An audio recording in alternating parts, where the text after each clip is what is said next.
Hello, and welcome to Not Even Once. I'm Seth, and I've seen once. I'm Bob, and I've seen once twice. Hi, Gay. Hi, Gay.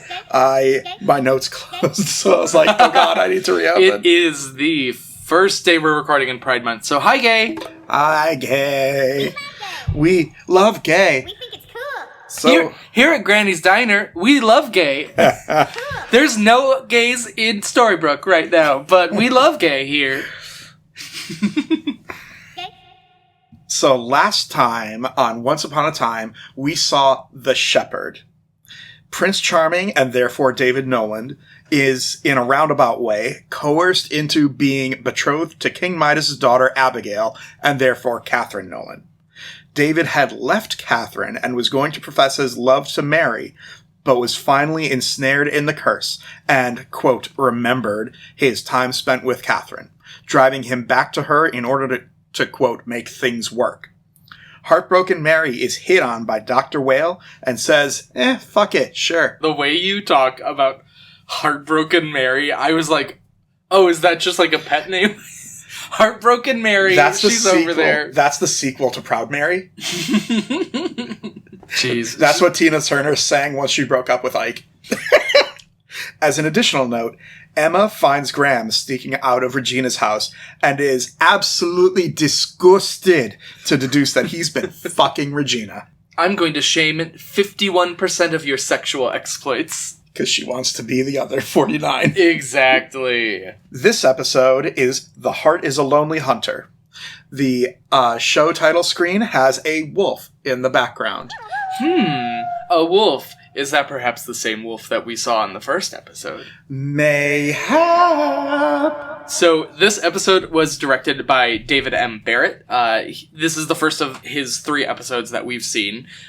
He comes from a background of extreme sports and began his career as a stuntman and then transitioned into directing. Extreme. Very extreme. He's done stunts in The Lost World Jurassic Park, which is the sequel to the first Jurassic Park, Lizzie McGuire, The Matrix, and Spider-Man. And since stunts, he moved on to directing and has worked on Without a Trace, Smallville, CSI New York, Supernatural, The Mentalist, Star Trek Discovery, and he has directed for and is a co-executive producer on Blue Bloods. You know, the propaganda show.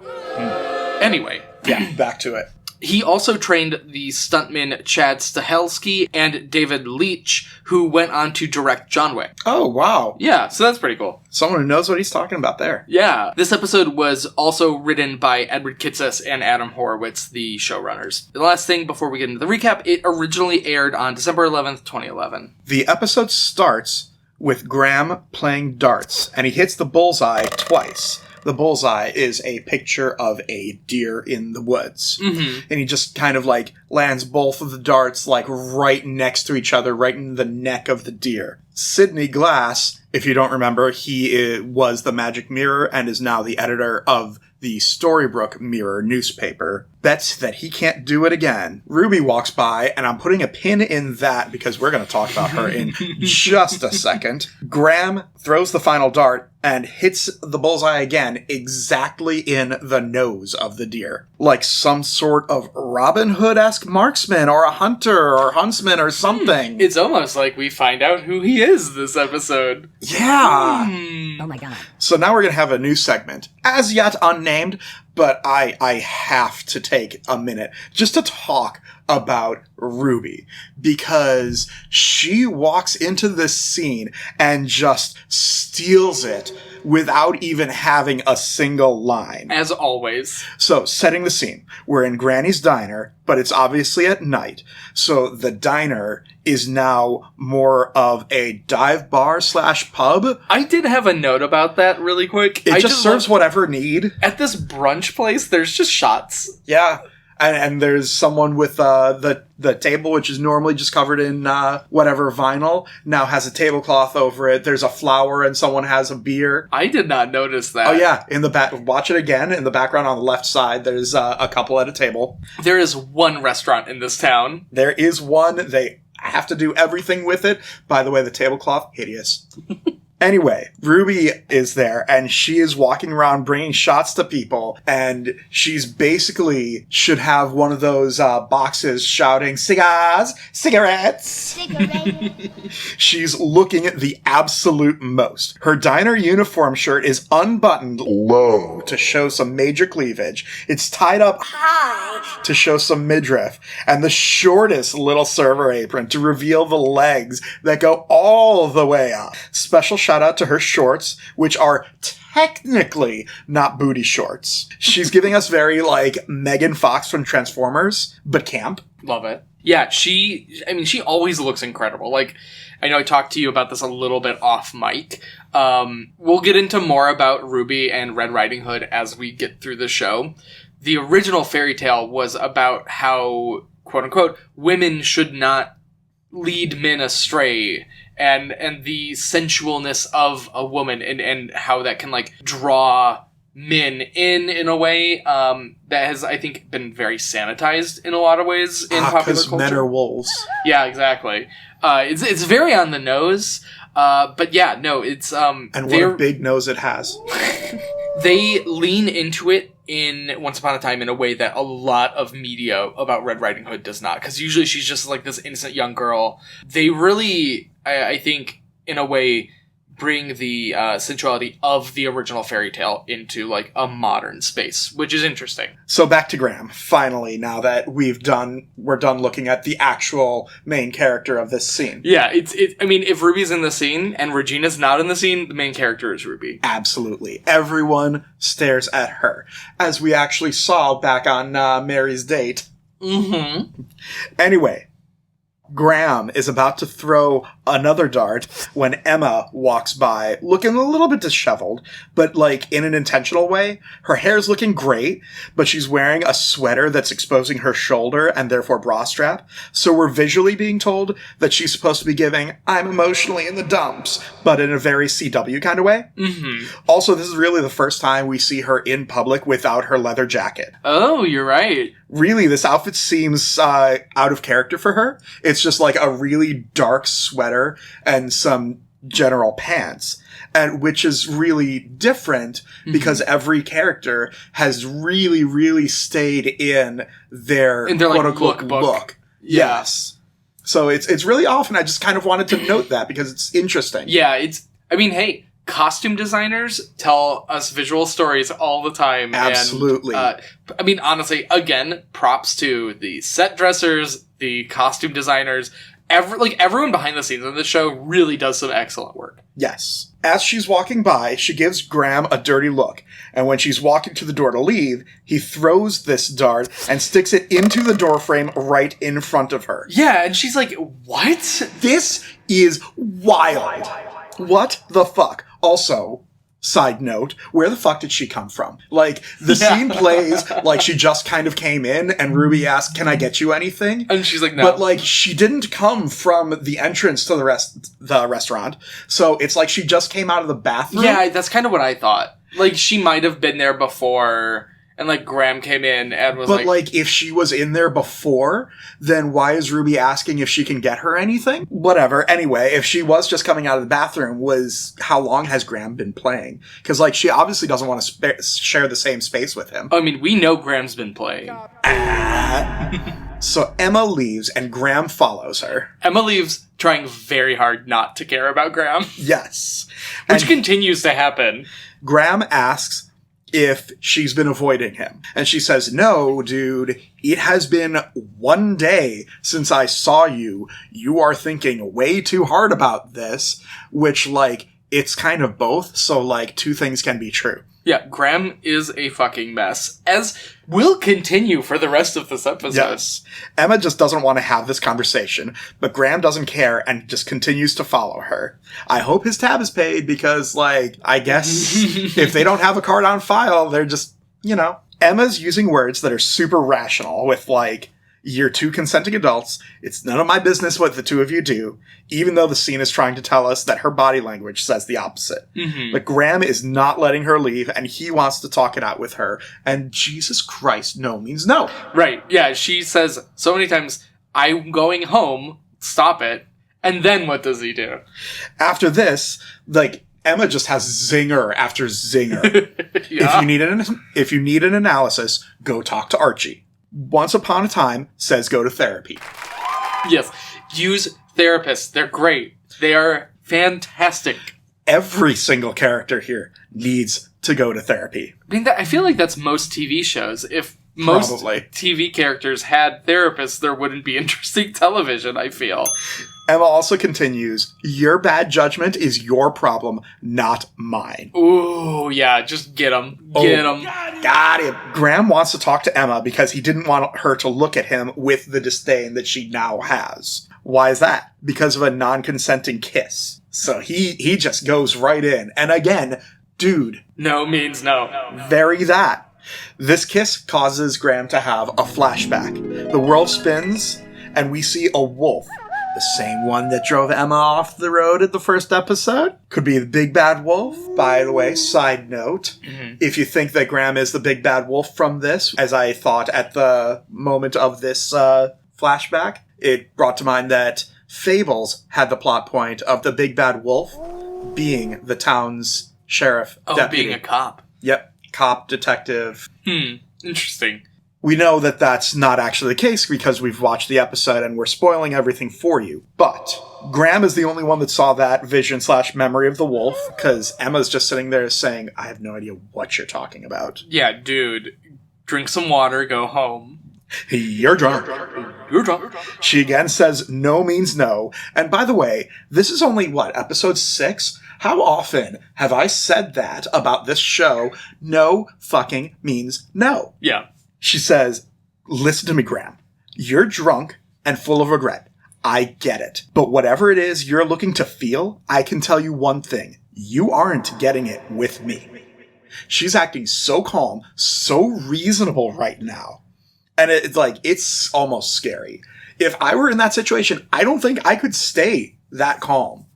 She is obviously pissed and annoyed. And then on top of that, he forced a kiss on her. And she's saying, you're drunk. Go home. Sleep it off. Yeah. Props. Yeah, right. Graham goes instead to Regina's house. Once we know that Henry's asleep, Graham does the same thing. Just goes right in and plants a big one on her. The camera dives into Regina's eyes. By the way, scene transitions in this episode. It's all the eyes. It literally, almost every major one is it zooms right into someone's eyes or flipping the page in the storybook. It's very good and part of it's very natural scene transitions instead of just a cut or a swipe. Yeah, very totally. Very good. Yeah, this was the more the show goes on, the more I think cohesive everything starts to feel. We're 7 episodes in at this point. We're really starting to see the major players really get elaborated on and given so much more depth and messiness. This episode especially. Oh boy, there is a lot that happens in this episode, so buckle in. Well, the scene transition brings us to a castle in a very wooded area, and we go in to see the evil queen, and her outfit is everything. Oh, she's, always gorgeous. So got a very high popped collar, totally stoned and jeweled on the inside. She's got hanging crystal droplet earrings, more stonework on the bodice of the look where the jacket begins to close, well below the bust line. The color scheme of it is very red, black, and silver / crystalline. Anyway, she is looking over a balcony down at a funerary memorial with a closed coffin and lots of red flower petals scattered along the stairs leading up to it. Someone dressed in black comes up and leaves a white rose on the coffin. It's Snow White. It is her father in the casket. The evil queen commiserates over the loss of her husband / Snow White's father. So now we actually get confirmation that it is like in the original fairy tale where the queen is Snow White's stepmother. The family tree has been updated, and oh boy, is it way more complicated and spaced out now. I will say, there was a moment here where I was like, oh, Regina's not being awful. Yeah, they appear to be kind of close. Genuinely, I was like, oh, this, genuine affection, I'm so sorry. We find out. And they hug. She sold me on it for a minute. I was like, and we find out so Snow White's selling it because like, yeah, she also. It's like I guess Lana Parrilla isn't the only actress in this show. what? Yeah, it's also the evil queen. The evil queen later walks down a hallway into a room, and the magic mirror on the wall says her revenge is almost complete. She says, 1 down, 1 to go. And then we're like, oh no, this is just the evil queen. Yep. She's evil just queen being gonna evil. You know, my note went from Regina's not being awful, looking eyes emoji. The next note, lol, no, she's still Regina. Yep. The mirror starts talking to the queen from a different mirror now on her vanity. So he isn't just the one mirror where his face appears. Oh yeah, he goes between different mirrors. That's happened a few times. Like there's that scene where she's like walking down the hallway and he like keeps showing up in every mirror on the wall. I don't think I noticed that before. I think it's a really cool touch. But it is interesting that he went to the small mirror instead of the big vanity mirror right in front of her. Tells a lot about Regina, right? Oh yeah. The two talk vaguely about the mysterious history between Evil Queen and Snow White. Mm-hmm. That they're still being very coy and giving us new droplets of information very slowly. Yeah, so like there's still even more before this. Evil Queen wants someone to kill her, but not one of her guards. Someone adept at murder. Someone with no heart. The way she delivers, I need someone adept with Murder. Yeah. Chef's kiss, like, just that, she devoured the scene. Like, look at her. Someone stop her. Well then, you'll need a huntsman. I was kind of really hoping you were going to go into a whole Shrek reference with the magic mirror from Shrek. Donkey. You know, where he goes into the whole, like, it's like the match game with the 3 princesses, where, like, one's obviously Snow White, one's obviously, I think, Cinderella. No, the other one's Sleeping Beauty, and then the third one is Princess Fiona. It's been so long, I completely forgot about that scene. Oh, it's so good. Genuinely hilarious scene. Sure. In the woods, still in the fairy tale realm, we see a CGI deer. And it's pretty well animated, especially compared to that deer that we just saw a few episodes ago. I don't know about that. My note was, oh, the totally real deer is back. It's better. I didn't say it was perfect. I think it's because it feels more integrated into the scene rather than like the first time we saw that deer. It was like in the distance and it looked like it was just dropped on top of the shot. I mean, it's still a bit on the uncanny side of the valley. But it's walking around, and an arrow comes towards the deer, and the camera has to cut away because this is network television, and we're not allowed to see murder by physical means, except for the previous episode where we saw a fucking spear impale not Prince Charming. Yeah, it's very selective. I think in this instance, it is in tone with the Huntsman. It's like out of respect almost. The camera can still not cut away. I'm willing to say that was probably a choice. So you're saying the camera doesn't respect the not Prince Charming?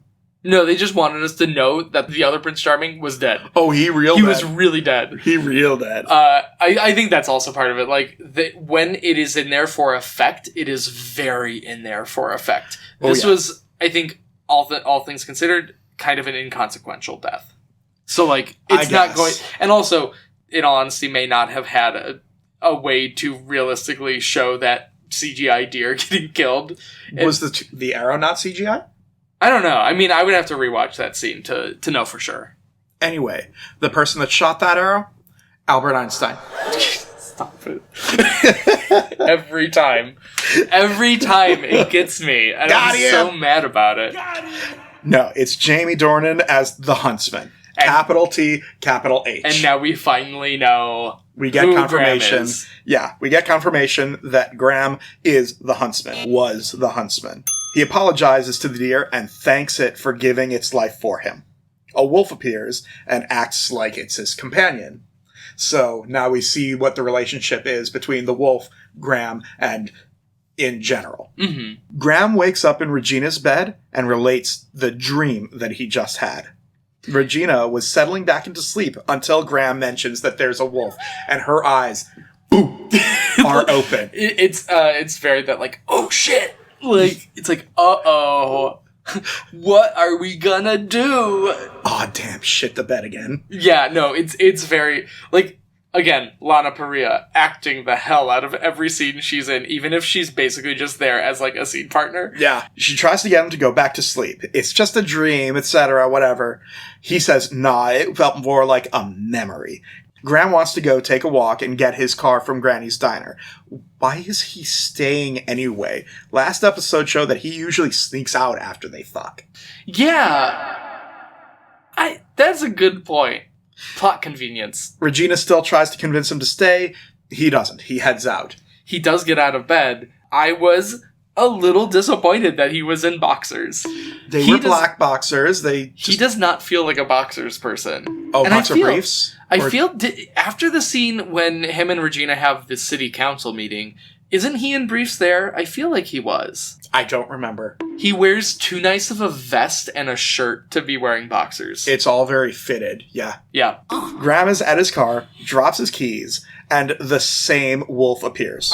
The wolf has a shaggy gray and white coat, one red eye and one black eye. And that's an actual black iris of the eye, not like someone punched you and you got a black eye. The wolf surprises Graham, whines once, then trots away. Graham cannot fucking believe this shit. He just sinks down and says, "What?" Graham is a mess. Back at Mary and Emma's place, Emma walks down the stairs, finds flowers on the table, and starts throwing them out, thinking they're a gift from Graham. She doesn't start. She throws them out. She absolutely does. And they are actually a gift for Mary. It's a nice fake out and call back to the hot chocolate scene. Mm-hmm. Yeah, I was like, yeah, nice going, Emma. Throwing out your mom's flowers? Like, yes. Dude, like, that's Emma's not a good roommate. Okay, but like, Mary doesn't seem mad. She doesn't try to get them back immediately. Okay, but they're from Dr. Whale. I don't think she needs to be mad. I mean, it's still something that was a gift for her. It's her property, and if she wants to throw it out, she will throw it out when she is goddamn well ready. Mm-hmm, true. If they were on the table, she didn't want them thrown out, right? You would think. Anyway, Emma doesn't seem remorseful at all. Mary doesn't seem upset, so I guess they're all good. Yeah, Mary is really just pretty chill about the whole thing. Yeah. Emma basically says, "You go, girl, good for you, get you some one-night dick." And Mary's like, "I probably shouldn't have called him, but I just feel like, bad." Oh, no, Mary Margaret, you don't know how one-night stands work. In the meantime, I note, like, those flowers are still in the garbage. What? You don't want them, I guess? Emma says, "Hookups are fine. One-night stands are as far as I go." And Mary starts to say, "Well, that's because you're..." Not Mary slut-shaming. Yeah. Excuse you. She was about to say a liberated woman. Emma says, No. Go finish that. Emma wants her to finish slut-shaming her, but Mary reverses it and says it's about the emotional wall Emma puts up to protect herself. Mary calls out Emma, saying she's got the hots for Graham and that the emotional wall may keep out hurt. But it also keeps out love. So I love the relationship that Emma and Mary Margaret have as, like, contemporaries, because, like, we know that Mary Margaret is Emma's mother, but, like, they're the same age, feasibly, and, like, it gives very much the vibe of, like, just, like, two gal pals, which is great. I love that. But I'm not a mom. I'm a cool mom. You want some snacks, some condoms, but it very much... I love how much this is, like, such a gay experience where, like, every messy person is giving every one of their messy friends advice that they themselves should take, and Mary Margaret's life right now is an absolute mess. I would like you to stop attacking me, please. In the woods outside of Storybrooke, we hear a howl as Graham is stumbling through the woods and comes across Mr. Gold. According to him, there are no wolves in Storybrooke, so why is Graham looking for one? Little bit of sarcasm there. Mm-hmm. Also, walks out from the woods with a serial killer apron and a shovel. Never explained, at least not yet. He's just doing some gardening. Yeah, it's like, yeah, sure, I really believe that Rumpelstiltskin is just in the forest with a shovel for no reason. Bob, you have to have a certain level of suspension of disbelief. Not for him. He's evil! Mr. Gold tells Graham, dreams are like memories. memories of another life. Very leading. He knows exactly what's going on. He's playing every single side as long as it's his own side. And Graham is such a mess. He's believing Mr. Gold. Like, why would he ever need to distrust him? He is a local person who owns the town and runs a pawn shop. With the world's creepiest dolls. Yes. The scene transitions to the fairy tale woods. The huntsman and the wolf go find a tavern, go inside and get a drink. At the judgiest tavern in the Enchanted Forest. Other patrons seem to know him and his murderous reputation, and make derisive comments about him as if he's not there. But he's good and honorable, like all animals. Random bar dude threatens the huntsman and the wolf and starts a fight. And loses. Badly. Real quick. After killing a couple of guys and breaking a mirror, the huntsman settles in again at a table. He does look at that one, the third guy, and the guy's like, I'm good. See ya. Yeah, he says, I fuck it. What was I doing? Oh, look at the time. So when he settles in at the table, the shard of the mirror that he broke transitions to the evil queen where she's been watching him. She wants him. Many ways. Every which way. Back in the Storybrooke woods. Wait, she is a queen. She's on Grindr. Looking for right now to kill my stepdaughter. Proximity alert. Back in the Storybrooke woods, Graham is bounding through the woods and finds the wolf. Petting it causes another flashback involving a dagger and Snow White and iconography of crossed stag antlers. And the wolf is gone again. For future reference, I'm just going to call that icon the stag's crown. I don't know if that's got an actual name, but spoilers, we will see it again, and that's what I called it in my notes. Cool. In Mary's classroom, Graham stumbles in, looking a little worse for wear. He says he and Mary know each other, but not from Storybrooke. From another life. In the evil queen's room back in Fairy Tale Realm, the huntsman is brought in and doesn't say if he's got a name. Just the huntsman. Who's raised by wolves. Wolves don't name their kids. Yeah, exactly. Except that time in Rome. Yeah. And probably other times in literature. Rome was started by Phineas and Ferb. Rome was built in a day. By Phineas and Ferb. Yep, there we go. So fucking stupid. I also want to take a moment and talk about the queen's outfit here. This is a different dress from before. She's wearing, this gown. It is a deep red wine color. She's not mourning anymore. Oh no. She's got a corseted waist with a nude panel opening up the chesticle area with really intricate sparkling curled patterning over it. That same patterning is over the corset and at the draping wrists of the gown. Fucking work, bitch. Beautiful gowns. Beautiful gowns, beautiful girls, beautiful gowns. She offers him a place in her court in exchange for killing, quote, someone. He agrees, but instead wants the hunting of wolves to be outlawed. A deal is struck. Back in Mary's classroom, neither Mary nor Graham can remember when they actually met each other, or anyone else in the town. Graham suggests they knew each other in past lives, and Mary laughs, saying he's been talking to Henry. Graham has no fucking clue what she's talking about. No way. Also, Jamie Dornan is really good in this episode. Yes. He's crushing it. He's playing this absolute disheveled mess of a person who is, for the first time going through the gay experience of examining his life. He sells this so well. Really, he did a great job. Maybe the entire town is his therapist. Maybe? It's actually probably the wolf. I mean, that's kind of tracks for him, right? So, since Graham has no clue what she's talking about, he kind of laughs nervous, is like, yeah, that's totally, that's crazy. Ha ha ha ha. Anyway, I gotta go. Yeah. He's like, Henry? Never heard of him. Who's that? Bye. But, he legit doesn't know that Henry thinks all this. Right. So Mary is just, leading him in, and we'll get there later. But first, back in the fairy tale woods, the huntsman is dressed as one of the queen's soldiers and walking with Snow White. Poorly. She's making idle chatter. Just a note about the costuming choice. Since he's in all black, she has to be in all white. Again, Very good telling stories with these costumes. Yep. Absolutely. He doesn't take the apple Snow White offers, but she actually eats one. And Snow White is on some Sherlock Holmes deduction right here. Yep, she knows he's not actually a knight. Oh, it should be noted with the apple, this is before the evil queen tried the apple. Because it's true, yes. Because she sends the huntsman to cut out her heart before she tries to trick her with the apple. Correct. So, like... But it's still something to note that she actually eats the apple. Yeah, no, because, like, she doesn't have any reason to not like apples yet. Absolutely. So, when she comments about things, she's pick you to take me. So she knows that the evil queen is trying to kill her. So, we've got both sides of them.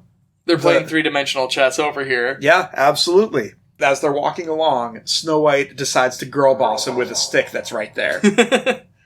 By the way, Snow White girl boss count, 3 that we've seen. Oh, get ready. That list is going to grow real fast. Back at the police station, Regina walks in to have a verbal sparring match with Emma. Oh, I don't know where Graham is. I assumed he was taking a sick day with you. Oh, so you know about us. Well, I also know about you. Did anything happen? Nothing that meant anything. Because you're incapable of feeling anything for anyone, Emma. I love how a regular thing in this show is Regina just going to wherever Emma is just to, like, come at her. Yeah. Like, just to come at her in the most savage ways. Like, go to therapy. So, too long didn't read. Regina wants Emma to stay away from Graham because she's putting thoughts in his head, which is wild for multiple reasons.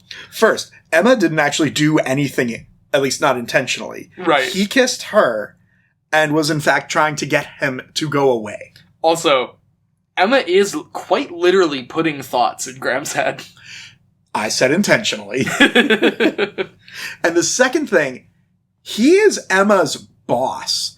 She cannot stay away from him. I mean, what can you say? The mayor is literally in bed with the cops. Powerful. Well, back at Regina's house, Henry answers the door for Graham, who's here to see him. Halfway through the episode, this is the first time we see Henry, which is the longest it has taken to see Henry. Yeah. And I think this is the least amount of any episode that he's been in. Yeah. Graham wants to know if he is in Henry's fairy tale book. Back in the fairy tale woods, Huntsman finds Snow White sitting down writing a letter to the queen once the huntsman kills her. He reads it and sheds a single tear. He pulls out his knife, and as he's about to stab her, he instead grabs a reed and turns it into a whistle that will bring aid to Snow White when she needs it. It's literally the most dramatic way to grab a reed. Yeah. Like, literally, it's right next to where he raises the knife, goes to grab it. Like, it's like, yep. Dude, stop. Don't do that. He didn't even hold it in, like, you know, a normal cutting position. It was in the stabbing position, backhand, it's going down. Right. He tells her to run away. We close in on a deer that appears in transition to the fairy tale book. Mm-hmm. Henry and Graham are looking through the book sitting on Henry's bed. Leaving the inappropriateness of that alone, Henry pieces together that Graham is the huntsman. After the huntsman spared Snow White, the queen ripped his heart out so that he wouldn't feel anything ever again. And he just wants to feel something. He said it multiple times. He did, to both Emma and Regina, as he forced kisses on them. Yeah. Graham flips through the book and finds a picture of the stag's crown. And Henry says that's the icon of the queen's vault, where she keeps everyone's heart. The wolf wants Graham to find the vault. Emma is just waiting outside of Regina's house, which is a little wild. So when Graham leaves, Emma's like, hey, I was waiting for you here. And he's like, the fuck? Sorry, I'm like, the fuck? I need to follow the wolf for my dreams. It's going to help me find my heart. And Emma's like, oh, you were serious. Yeah, are you okay? Like, dude. Emma can't believe this shit. My dude, of course you have a heart. It's right here, over the left side of your sternum. They turn around, and it's the wolf. Yeah, Emma's face when she sees the wolf is just like... What? Yes, very... The fuck? He's real? Like, what?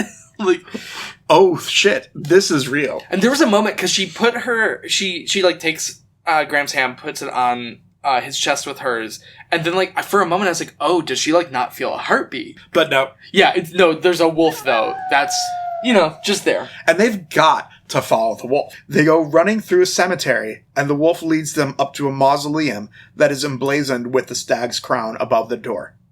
Emma tries to convince Graham not to go in, but she doesn't try too hard, apparently, because she winds up being the one to kick the door in for him. Yeah, I did note Emma needed no convincing to break into this vault. Not at all. It's like she knew that it was related to Regina. Yeah, and I'm here to fuck with her.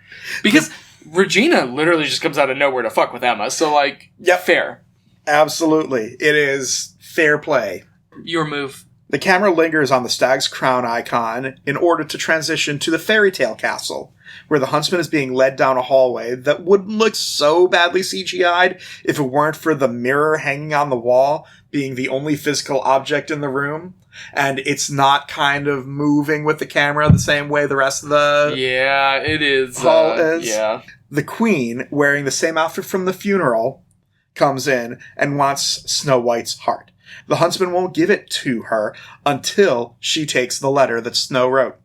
The queen wants the huntsman to read it to her because she needs the drama. Of course. She lives for it.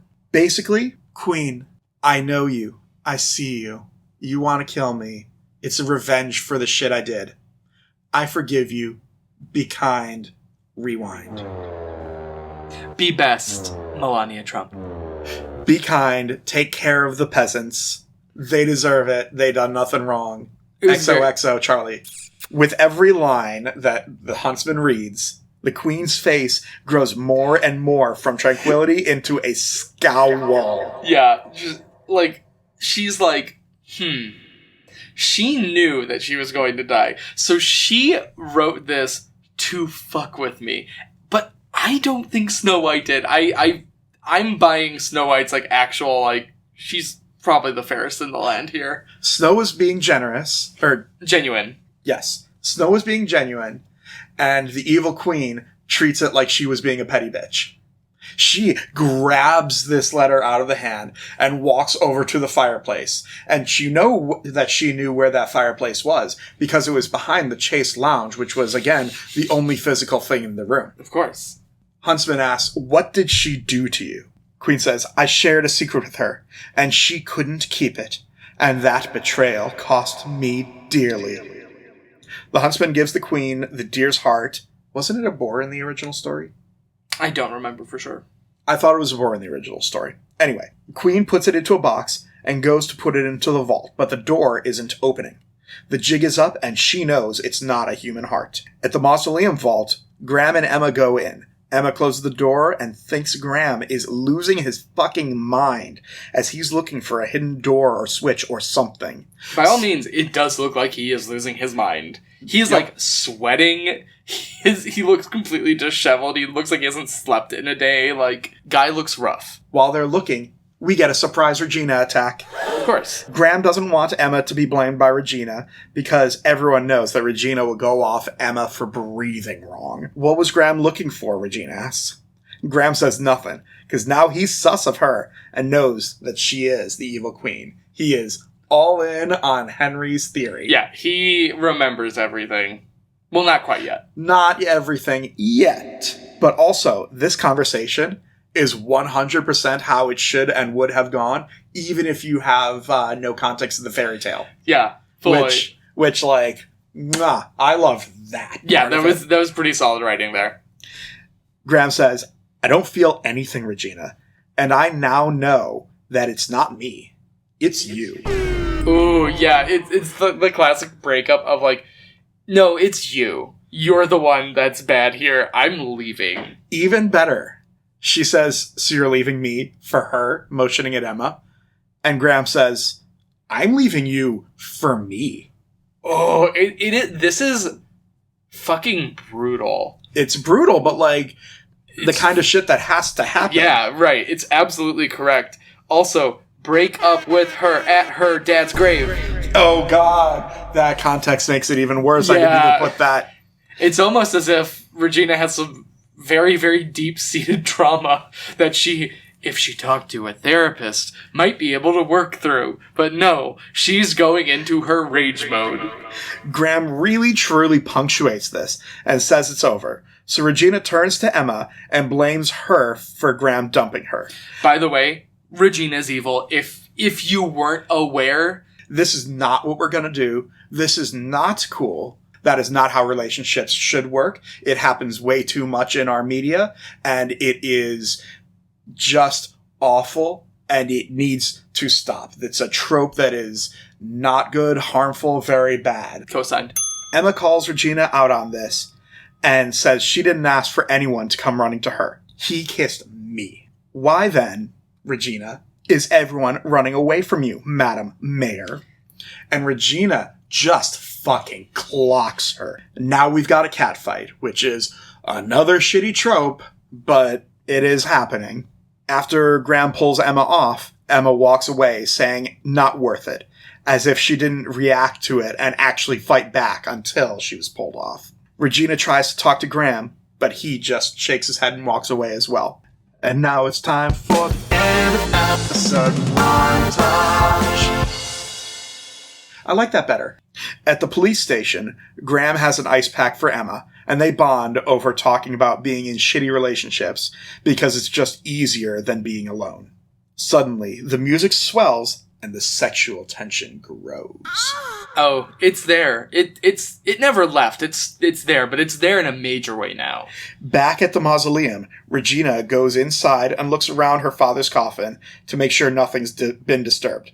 She then pushes the whole coffin aside and descends down the staircase hidden beneath. Back in the fairy tale version of the vault room, the queen fucking Kali maws the huntsman's heart out of his chest and kisses him very aggressively. She explains that if he ever disobeys her, she will squeeze his heart to cause him such pain. She then calls the guards to bring him to her bedchamber. Gross. Yeah. If you didn't know, the evil queen is very evil. Consent is sexy. And as hot as her outfits are, she ain't sexy. You have to get an enthusiastic yes, Regina, not pull the heart out the chest. At the current mausoleum, Regina pulls a heart out of the vault and holds it up, staring at it. Scenes of this are intercut with, at the police station, Graham is tending to the cut on Emma's brow, and Emma is the one that goes in for the kiss this time, causing Graham to remember everything. He remembers everything, girl. Emma asks, you remember what? And then, as he's responding, he collapses on the floor, clutching his chest. One last cut back to Regina. And we see the dust. Yep, falling she has out of her crushed hand. his heart to dust, and he is apparently dead. Emma is crying, and that's where the episode ends. So, Jamie Dornan isn't credited as a series regular after this episode, which is really cool and a really interesting way that they fucked with people. Because, like, in all of the advertising lead up to the show, he was listed, like, I mean, he's like I think the fifth person on, like, the main characters. Interesting. And he was always in the starring, the titles. Yeah. After, like, the main title roles, they have, like, starring Jennifer Morrison, Jennifer Goodwin, Lana Parrilla, like all of that. He was always in there. He's never credited as a series regular after this. And wow. So they did a fake out. Like this was like a legitimate surprising thing. I'm glad that you said that, because my next note is, I don't really think he's dead, ... Is he? So, the next episode is called Desperate Souls. Mm-hmm. What do you think that could be about? I'm not wholly sure. It's definitely, I think that this is where Emma starts, really actually starts to buy into Henry's story. It could be, like, poor unfortunate souls, but I don't think that's the case quite yet. It's probably going to be, like, ensemble-ish, reacting to Regina keeping the town in an iron grip.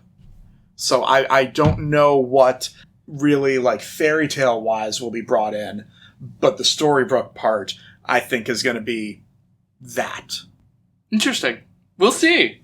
Thank you for staying with us. You can rate and review us on Apple Podcasts, Spotify, and wherever else you get your podcasts at. Thank you, AJ, for editing our show. Say hi, AJ. You can't tell me what to do.